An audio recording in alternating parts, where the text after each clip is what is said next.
Aujourd'hui, la technique du panning.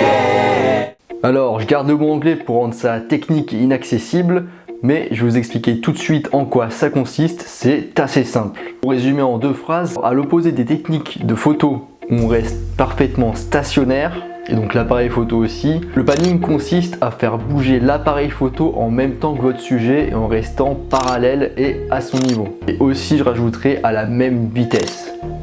Bref, pour se faire simple, vous voyez par exemple une voiture de course, vous allez prendre votre appareil photo et vous allez suivre le mouvement en même temps que l'objet qui bouge.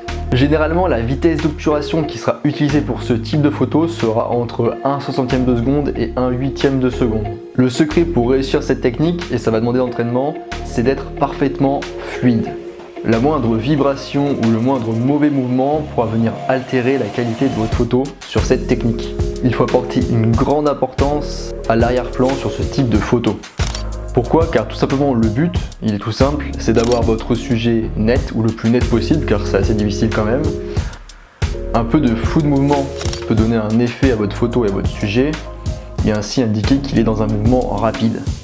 Donc avoir une parfaite netteté n'est pas forcément nécessaire.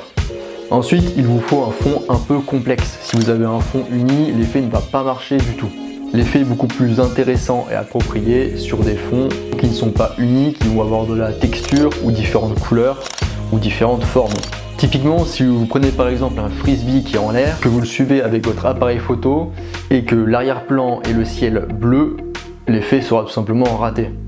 Retenez bien que cette technique s'applique seulement si vous avez un fond intéressant à photographier. Généralement, ce type de photo et cette technique est utilisée sans trépied. Vous pouvez tenter avec un trépied, mais dans ce cas, il va falloir qu'il soit parfaitement réglé et qu'il soit parfaitement fluide. Pour avoir un maximum de flexibilité, il est préférable de se passer du trépied.